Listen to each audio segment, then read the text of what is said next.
국제경영의 가장 이제 핵심은 산업과 경쟁의 이제 글로벌화라고 할 수 있겠습니다. 우리가 보통 국제화라고 한다면 국제화와 글로벌화는 뭐 구별할 필요가 없고요.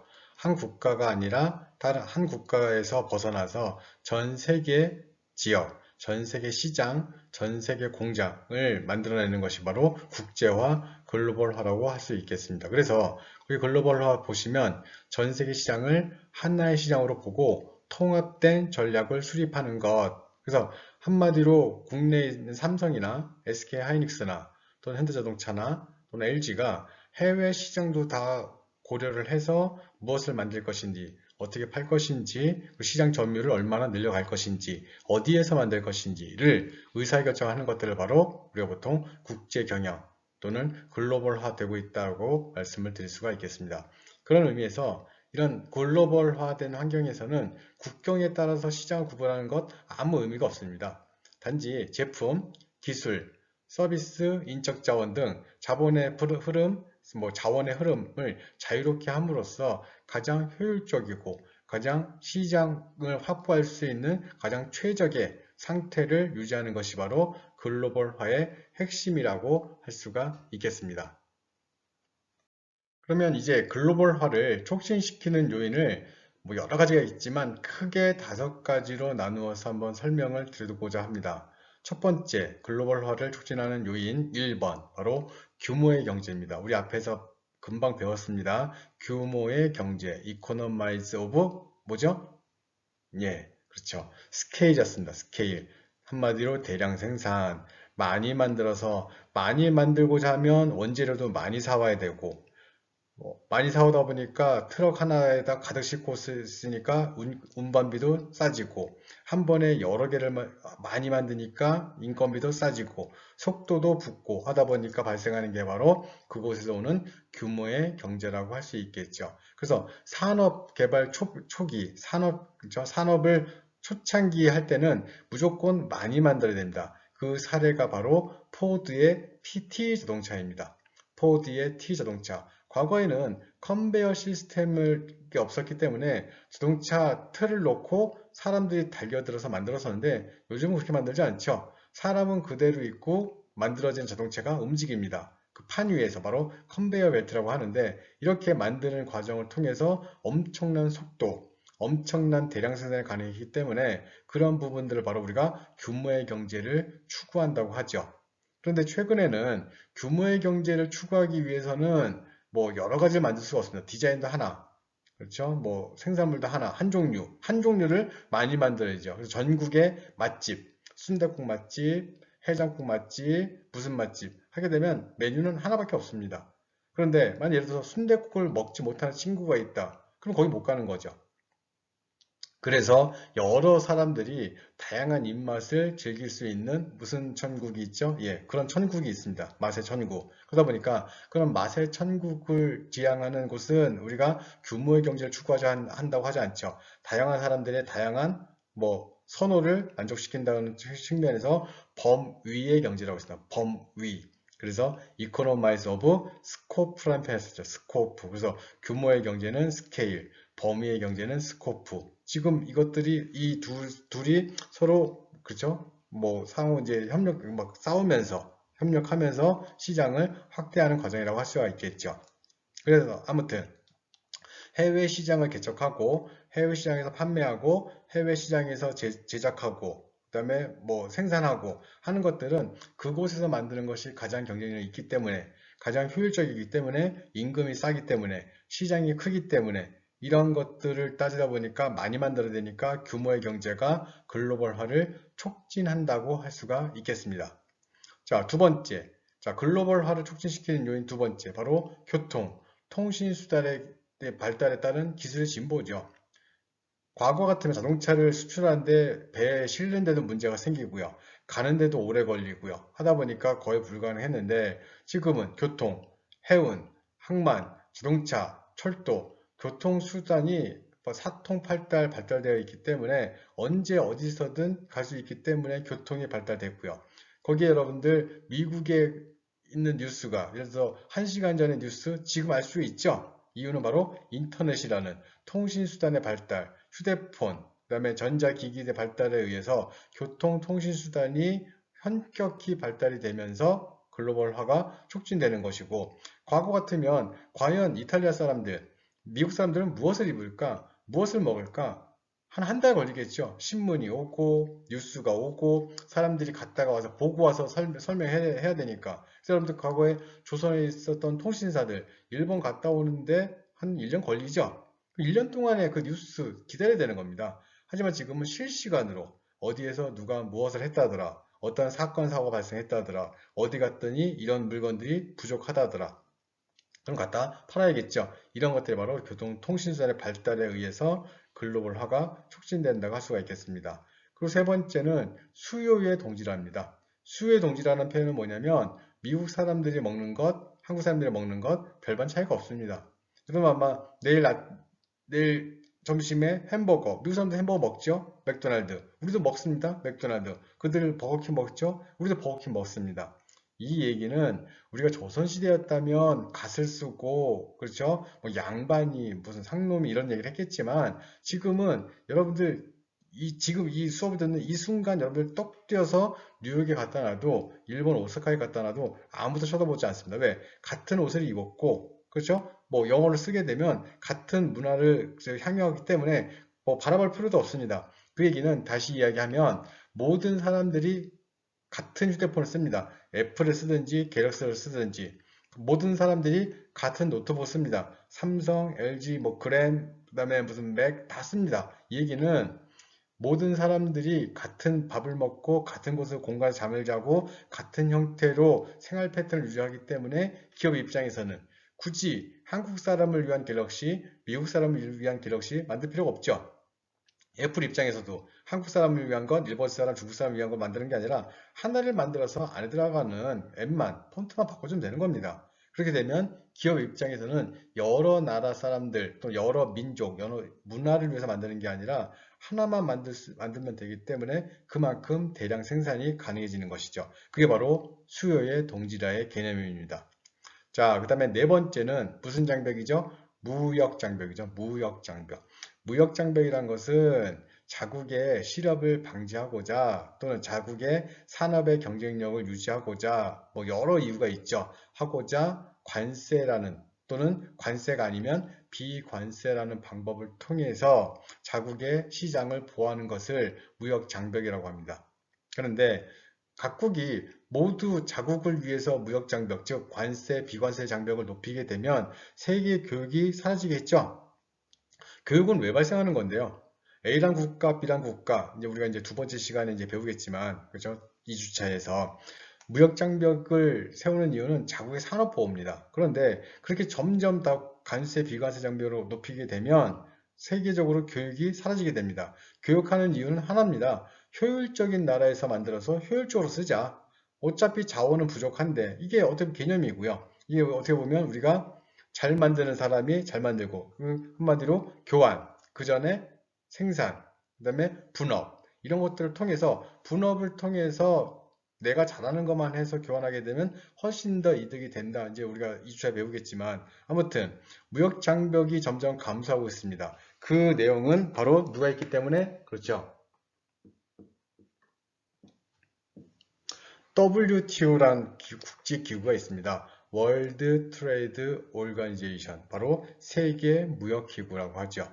우리가 이제 역사적으로 이제 배우겠지만, 뭐 예전에는 세 기구를 만들었다. 2차 세계대전 이후에 브레튼 우드 체제에서 그때 지금 더 얘기하지 않고 아무튼 세계 무역기구가 하는 일은 뭐냐면 무역을 하는 데 있어서 경쟁하게 만드는 것입니다. 야, 관세하지 마. 관세 최대한 줄이고, 관세하지 말고, 뭐, 예외적인 조항은 많이 봐주겠는데, 기본적으로 원칙은 자유무역이야. 한국이 전자 잘 만들어, 미국에 수출해. 미국의 트럼프가 우리나라 세탁기에 대해서 반덤핑 관세를 부과했습니다. 그 우리나라가 트럼프한테 얘기하는 게 아니라 바로 WTO에 제소를 하죠. 미국이 우리나라 세탁기에 대해서 반덤핑 관세를 부과했는데 우리는 이렇게 싸게 팔 수 있는 이유가 있어. 그 WTO에서 와서 얘기해봐. 오케이. 그래서 얘기를 하게 되면 WTO가 싹 듣고 그럼 미국 잘못했네. 트럼프 반덤핑 관세 그거 없던 걸로 해. 이렇게 해줍니다. 그런데 사실은 알고 있습니다. 미국도. 이렇게 결과가 나올 것이라는 것을. 그럼에도 불구하고 반덤핑 관세를 부과하는 이유는 시간을 벌자는 거죠. 뭐 오늘 해서 내일 나오는 결과가 아니라 적어도 뭐 1년, 뭐 6개월 나오기 때문에 그동안 미국 전자회사들, GE라든지 월풀에서 더 경쟁력 있게 만들어가는 거죠. 그런데 여러분들 나중에 우리가 또 이제 배우겠지만 우리나라 세탁기, 냉장고, TV 정말 잘 만듭니다. 미국 그 뭐 세탁기, 뭐 냉장고, TV 보게 되면 그 기능, 펑션은 잘한다. 아, 세탁기로서의 기능, 힘조차 잘 돌아가죠. 그런데 여러분들 우리나라 세탁기 한번 보세요. 빨고 있는 사이에서 위에서 넣고 삶아서 빨고 뭐 돌리고 얼마나 예쁩니까? 그다음에 전지현, 그렇죠? 전지현이 광고하는 지필 냉장고, 가족들을 위해서 막 김장하고 땀 흘리면서 그죠? 그러니까 그 백색 가전 색깔이 아니라 그 텅스텐 색깔 있죠? 왜 그런 예쁜 디자인들 하다 보니까 외국의 주부들이 한국 삼성이나 LG 냉장고, 세탁기, TV 엄청 좋아합니다. 그러다 보니까 우리나라 가전제품이 전 세계 시장을 석권하고 있죠.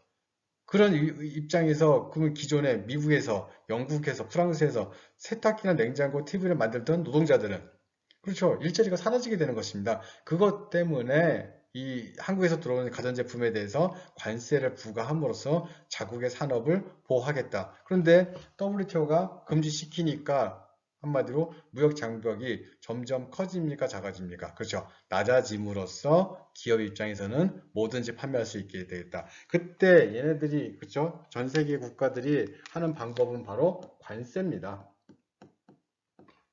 관세. 관세를 높여서 자국의 산업의 경쟁력을 높이는 건데, 여러분들, 우리가 보통 관세를 안 내기 위해서 해외여행 갈 때 어디를 가죠? 면세점을 가죠. 면세점. 면세점 가게 되면 세금 안 내니까. 우리가 보통 텍스 프리라고 하죠. 텍스 프리. 근데 보통 이제 관세는 텍스라는 표현도 쓰지만, 테이프라는 표현을 많이 씁니다. 이걸 관세라고 하는데요. 그렇죠? 관세. 그래서 요즘은 WTO 때문에 관세를 잘 부과를 못합니다. 왜? 보복하고 그렇죠? 거기에 대한 뭐 이제 제소도 당하니까. 그래서 대부분의 국가에서는 관세를 낮추는 대신에 어떤 장벽을 높이냐면 관세가 아닌 애들을 뭐라고 하냐면 바로 우리가 보통 비관세 장벽이라고 합니다. 비관세. 비관세 장벽까지 쓰면 그래서 얘를 약자로 NTB라고 합니다. 우리 이제 수업 시간에 계속 나올 겁니다. NTB, Non-Tariff Barrier. 그렇죠. 그걸 바로 NTB라고 합니다. 그래서 그러다 보니까 비관세 장벽, 관세가 아니면 다 비관세 장벽입니다. 그럼 비관세 장벽이 뭘까요? 이런 거죠, 여러분들. 이 재화 수출해. 수출하는데 대신 여기에는 유기농이 들어가야 돼. 그렇죠. 이런 부분들. 여기에는 만들 때, 그렇죠? 뭐 15세 이하의 아이들이 노동력이 들어가면 안 돼. 또는 환경 규제 맞춰야 돼. 예를 들어서 이거죠. 자동차 수출해. 대신 연비는 1리터, 그죠? 1리터에 15km 나와야 돼. 여러분들, 휘발유 15km 나오기 쉽습니까? 굉장히 어렵죠. 그렇죠? 그런 어떤 관세가 아닌 모든 것들 다 비관세 장벽이라고 합니다. 그러다 보니까 요즘은 관세보다는 비관세 장벽이 더 높은 그 교육의 그 장벽이 되고 있습니다. 이제 이런 부분들에 대해서도 우리가 나중에 좀 배우도록 하고요. 그 다음에 이제 마지막으로 다섯 번째가 바로 자유로운 자본 이동이죠. 자유로운 자본 이동이란 것은 과거에는 돈의 흐름이 그렇게 원활하지 않았습니다. 그런데 지금은 여러분들 새벽 6시에 뉴스를 딱 켜게 되면 첫 번째 뉴스가 뭐가 나오냐면 지금 그렇죠. 이제 지금 상황이 상황이니까 뭐 하겠지만 원래는 뭐가 나오냐면 뉴욕 증시가 나옵니다. 나스닥이 어땠고 뉴욕 증시가 어땠고 다우존스가 어떻게 됐고 그 얘기는 그 시장의 종가 마지막에 어떻게 끝났냐에 따라서 우리나라 주식시장 오늘 열리는 증권 시장의 시황이 바뀌게 됩니다. 왜? 다 연동되어 있기 때문에 우리나라 사람들만 우리나라 주식에 투자하는 게 아니라 외국인들, 외국인 투자자들, 외국 은행들, 증권회사들, 뭐 사모펀드들 이런 회사들이 다 투자하고 있기 때문에 미국 증시가 어떻게 되냐에 따라서 우리나라 시장에 투자할 수도 있고 빼갈 수도 있는 것입니다. 또 미국 시장이 무너지게 되면 우리도 무너지고 우리 무너지면 또 뭐 중국의 상하이, 싱가포르 말이 다 같이 24시간 시장이라고 하는 이유는 한국 시장은 열리는 시장이 한정되어 있지만 한국 시장이 열릴 때 또는 다른 시간이 닫히고 그쪽 열릴 때 한국 시간은 뭐 닫히기 때문에 이렇게 반복적으로 하기 때문에 이렇게 자유롭게 자본이 이동하다 보니까 굉장히 민감하게 됐고 시장이 반응이 굉장히 빨라진 겁니다. 그러다 보니까 돈이 이동할 때 뭐 규제가 없다. 그러면 굳이 한국에서 안 만들고 해외에 나가서 만들겠다. 그래서 여러분들 뉴스 보시면 현대자동차, 기아자동차 또는 뭐 중공업에서 우리 오늘부터 파업하겠습니다. 뭐 파업이 나쁜 건 아닙니다. 노동자들이 자신들의 의견을 제시하고 했는데 회사에서 합의를 해주지 않고 협의를 하지 않게 되면 그들이 할 수 있는 어떻게 보면 힘이죠. 바로 파업. 그래서 이런 파업이 나올 때마다 또 한쪽에서 사측에서는 이런 얘기를 합니다. 자꾸 이렇게 파업을 하게 되면 자꾸 인건비가 올라가게 되고 그러면 경쟁력이 사라지게 된다. 그럼 우리도 어쩔 수 없이 국내에서 생산하지 않고 해외에서 점점 생산량을 늘릴 수밖에 없다. 그러니까 사측도 어떻게 보면 키를 가지고 있는 거고 노동자도 키를 가지고 있는 거고 서로 간에 싸우는 거죠. 그런 과정 속에서 합의를 도출하는 거고 그러다 보니까 자유로운 자본 이동을 통해서 해외 직접 투자도 자유스럽게 되고 그러면서 자연스럽게 뭐 금융도 글로벌화 되는 거고 그래서 글로벌화를 촉진시키는 요인 중에 다섯 번째가 바로 자유로운 자본 이동이라고 말씀드릴 수가 있는 것입니다. 자, 다시 설명을 이제 정리하자면 글로벌화, 해외에서 생산하고 판매하고 뭐 제조하고 하는 그 과정들을 촉진시키는 요인으로 크게 다섯 가지를 했고요. 그 다섯 가지 중에 첫 번째가 규모의 경제, 많이 생산하자.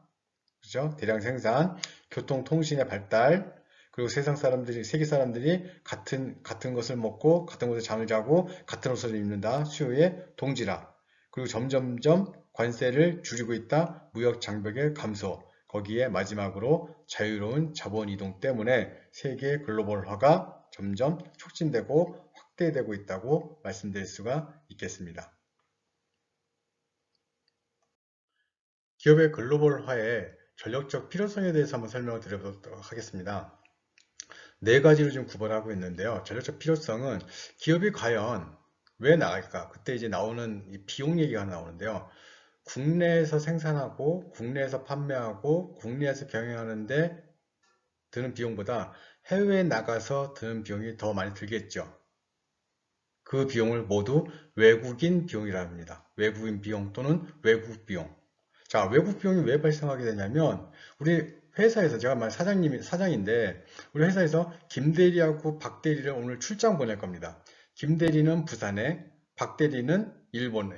그러면 우리가 김 대리를 부산에 출장을 보내는데 김 대리가 사장님 저 비행기 타고 가도 됩니까? 그럼 뭐라고 하면 됩니까? 야 KTX 타.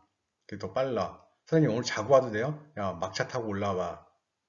이해되시죠? 그런데 일본 오사카로 간 박대리는 사장님 저 KTX 비행기 타. 오늘 내일 와. 자, 이게 호텔비 들어가게 되겠죠. 교통비가 또 그죠? 비행기 값이 들어가죠. 또 현지에서 통역 써야겠죠. 이런 것들을 다 외국인 비용이라고 하는데 그런 외국인 비용이 발생함에도 불구하고 기업은 해외에 나간다. 왜? 더 벌 수 있으니까. 지금 못 벌더라도 미래에 더 벌 수 있으니까. 더 많은 수익 또는 이익을 창출할 수 있으니까 투자한다. 그런 개념이 바로 글로벌화입니다. 그래서 이런 외국인 비용을 극복을 하고 회사가 발전할 수 있는데 그때 아무나 나가는 게 아니라 어떤 역량이 있어야 됩니다. 기술이 좋든 간에 또 자본이 많든 또는 어떤 해외에 대한 그런 시장의 지배력이 큰 이런 것들을 우리가 보통 뭐라고 하냐면 핵심 역량이라고 합니다. 핵심 역량은 바로 여기 있죠. 핵심 역량. 그 기업이 가지고 있는 핵심적인 것, 다른 기업과 비교될 수 있는 나만의 어떤 노하우, 자본이 많다, 기술이 많다, 사람들이 많다. 이게 바로 핵심 역량이죠. 이 핵심 역량을 광고를 많이 하죠. 저희는 사람을 추구합니다. 뭐 사람이 미래다. 또는 같이 가요, 뭐 행복으로 하면서 그 기업의 핵심 역량이 무엇인지 이 핵심 역량이 많은 기업일수록 해외에 나가서 성공할 확률이 커지겠죠. 그리고 바로 이제 두 번째가 자원의 획득입니다. 자원의 획득. 자원이란 것은 저비용으로 요즘에 가장 문제가 되는 것은 뭐 기술도 중요하고 자본도 중요하지만 바로 원재료입니다. 원재료의 확보. 과연 이 최종 생산물을 만들기 위한 원재료를 누가 먼저 저비용으로 구매할 수 있는가? 그래서 최근에는 이 원재료 때문에 가장 각광을 받고 있는 국가들이 아프리카에 있는 국가들, 그 다음에 남미에 있는 국가들이라고 할 수 있겠죠. 그래서 중국과 일본이 남미와 아프리카에 그렇게 공을 들이는 겁니다. 그래서 우리나라도 많은 공을 들이고 있죠. 우리가 이제 나중에 또 배우겠지만 해외에서 개발도상국들, 해외 개발 많이 도와주기도 하고, 뭐 돈도 주기도 하고, 의약품도 주기도 하고서 교육도 시키고, 그런 부분도 우리가 배울 텐데요. 우리가 나중에 배울 겁니다. ODA라고 합니다. ODA. Official Development Assistance. 한국말로는 공적 개발 원조라고 하죠. 공적 개발 원조. 자, 오늘 한번 찾아보도록 하세요. ODA 무엇인가? 자, 벌써 이제 과제의 그 향기가 스물스물 나오죠. 자, ODA 한번 찾아보도록 하시고, 그 다음에 세 번째로 바로 새로운 시장의 확대. 그렇죠? 새로운 시장의 확대라는 것은 처음에 들어가게 되면 무슨 효과가 생길까요? 우리가 보통 선점한다는 표현을 씁니다. 선점. 선점. 선점이란 것은 남이 들어가기 전에 내가 먼저 들어가서 시장을 확보하고 충성 고객을 많이 만들어 놓고 남의 후발 기업들이 들어왔을 때 시장 진입을 금지시키고 나만이 혼자 거의 독점적으로 할 수 있는 그 효과를 얻기 위해서 하는 것이 바로 선점이죠, 선점. 선점 효과를 얻으면 굉장히 기업은 좋습니다. 왜? 아무도 없는 무주공산에서 내 물건을 마음껏 팔 수 있기 때문에. 그럼 다 선점을 할까요? 먼저 들어갈까요? 아니죠. 그게 또 문제가 있습니다. 왜? 들어가서 제일 먼저 망하는 게 누구일까요? 가능성 있는 게. 그렇죠. 선점한 기업입니다. 그래서 그런 것들이 바로 어떻게 보면 선점 또는 선발기업, 후발기업의 장단점이라 할 수 있겠죠.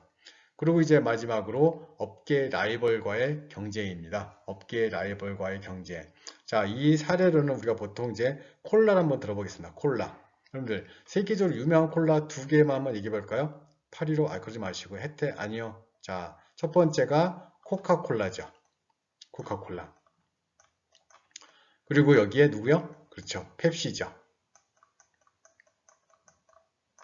자, 여러분들, 우리나라에서는 누가 더 시장 지배율 높을까요? 예, 코카콜라입니다. 자, 중국에서는요, 또 펩시콜라입니다. 사우디아라비아, 이 중동, 펩시, 유럽, 코카. 이 얘기는 무슨 얘기인가 하면, 이 코카콜라와 펩시콜라는 아주 첨예한 대립을 하고 있습니다. 미국에서는 코카콜라고요. 이때 업계와 라이벌과의 경쟁이라는 얘기가 뭐냐면 코카콜라가 들어가 있는 시장에 어차피 펩시콜라는 그렇죠? 뭐 경쟁률 2등이라면 다른 곳으로 가야 되는데 안 갑니다. 왜? 코카콜라와 끝까지 경쟁을 합니다. 우리나라에서도 하죠. 코카콜라는 과거에 이제 우리가 이제 하겠지만 두산에서 라이센스를 받아서 그래서 오비에서 했습니다. 오비 맥주, 두산, 코카콜라, 킨사이다, 판타 이런 세트고요. 펩시콜라는 우리나라에서 누가 할까요? 누가 할까요? 그럼 다시 한번 물어볼까요? 여러분들, 버거킹 가면 어떤 콜라를 줄까요? 그죠, 여러분들 와퍼만 먹었지. 자, 버거킹 가면 코카콜라를 줍니다. 롯데리아에 가면 어떤 콜라를 줄까요? 예, 펩시콜라를 줍니다. 이유는 과거에 두산이 버거킹과 KFC를 했었습니다. 롯데리아는 롯데 거죠. 그 다음에 롯데리아는 롯데 건데 펩시콜라는 누가 만들고 있을까요? 롯데 칠성에서 만들고 있습니다. 그러니까 롯데리아 가면 사이다는 뭘 줄까요? 그렇죠. 칠성 사이다를 주겠죠. 좀 보세요. 이렇게 알바생이 또는 거기 직원분들이 이렇게 음료를 따라줄 때 롯데리아에서는 칠성 사이다, 펩시콜라가 마크가 찍혀 있고 버거킹 가면은 그죠? 코카콜라하고 스프라이트가 찍혀 있겠죠. 그게 다 이유가 있는 겁니다. 이렇듯 업계의 라이벌과의 경쟁, 코카콜라와 펩시콜라가 첨예한 대립을 하면서 아마 우리가 이제 수업 시간에 오프라인 볼 겁니다. 엄청난 비교 광고도 하죠. 막 싸우고 막 먹네 안 먹네 막 이런 광고 한번 있었습니다. 혹시 기억은 나실지 모르겠지만 어떤 꼬마가 옵니다. 꼬마가 쓱 와갖고 냉장고를 길에서 냉장고를 쓱 열었는데 자기가 마시고 싶은 코카콜라가 맨 꼭대기에 있는 거였어요. 맨 꼭대기. 그래서 싹 고민을 하다가 그거 자기의 손이 닿는, 코카콜라 손이 안 닿고 자기의 손이 닿는 곳에 무슨 콜라가 있었냐면 펩시콜라가 있었습니다. 그래서 그 아이가 펩시콜라를 2개를 꺼냅니다. 꺼내서 바닥에 놓고 그걸 밟고 올라가서 코카콜라를 하나 꺼내죠. 그리고 또 장면, 펩시콜라 2개를 다시 넣어 놓습니다. 그 의미는 뭐냐면, 다음에 와서 또 꺼내서 밟고 올라가서 또 꺼내겠다. 이렇게 코카콜라가 펩시콜라를 디스를 했죠. 그래서 그 다음에 바로 나왔던 광고가 뭐였냐면, 바로 어떤 또 꼬마가 옵니다. 자판기가 있어요. 자기가 먹고 싶은 게 펩시콜라인데, 펩시콜라 그 버튼이 안 눌러지는 겁니다. 그랬더니 이 아이가 돈을 넣고 그 아래 칸에 있었던 자기 손가락이 닿는 코카콜라를 크크크크 2개를 꺼냅니다. 그걸 꺼내서 놓고 밟고 올라가서 뭘 눌렀을까요? 그렇죠. 펩시콜라를 눌렀습니다. 이게 어떻게 보면 비교 경쟁 광고를 할 수 있겠죠. 이 부분도 이제 나중에 한번 보도록 하시고. 아무튼 우리가 전략적 필요에 의해서 핵심 역량, 자원, 새로운 시장, 라이벌. 자, 핵심 역량, 자원, 새로운 시장, 라이벌. 이것 때문에 글로벌화를 전략적으로 요구한다고 할 수가 있겠습니다. 이제 정리하는 시간인데요. 글로벌화가 왜 필요할까? 그렇죠. 기업의 입장에서는 이제 많이 만들어야 되고, 그러기 위해서는 많이 만들었는데 안 팔리면 재고 남으니까 경영에 실패죠. 그래서 자국 시장, 내수 시장이 작으니까 해외 시장도 확대를 해서 최대한 많이 만들어서 싸게 만들어서 빨리빨리 팔고 빨리빨리 기업의 수익을 극대화시키자. 그런 의미에서 글로벌화를 하게 되고요. 그러면서 자국 국민이 아닌 해외 국민들도 생각해야 되니까 문화라든지 그들의 특성이라든지 생활 패턴, 그다음에 뭐 역사적인 사건, 뭐 지리적, 문화적, 뭐 이런 것도 다 고민해야 되니까 그러다 보니까 우리가 보통 국제 경영을 배워야 되는 이유가 되는 것입니다. 그래서 우리가 이제 이번 시간에는 보통 이제 국제 경영이 왜 필요한지에 대해서 말씀을 드렸고요. 이후에 차근차근히 거의 우리가 이제 한 학기 동안 이제 배우면서 과연 기업들이 무엇을 생각해야 되고 무엇을 해야 되는지, 어떤 의사결정을 해야 되는지, 그 결과는 어떻게 나타날 것인지에 대해서 자세히 배우도록 하겠습니다. 여러분은 이제 오늘 첫날이라 이제 조금 어색하기도 했을 텐데요. 빨리 이 코로나 바이러스가 좀 빨리 좀 물러나서 우리의 일상생활, 우리가 이제 만나서 오프라인에서 공부하고 웃으면서 만날 수 있는 시간을 기대해 보겠습니다. 아무튼 열심히 공부하시고요. 우리가 그러면 여러분들 과제 그 란에 보시면 과제에 제출할 수 있는 그런 이제 주제를 알려드릴 테니까 보시는데 뭐 어려움은 없을 겁니다. 간단한 내용들이니까 뭐 잘해서 한 기한 내에 제출해 주시면 고맙겠습니다. 자, 오늘 수고하셨고요. 우리 다음 시간에 또 건강하게 만나도록 하겠습니다. 예, 고생하셨습니다.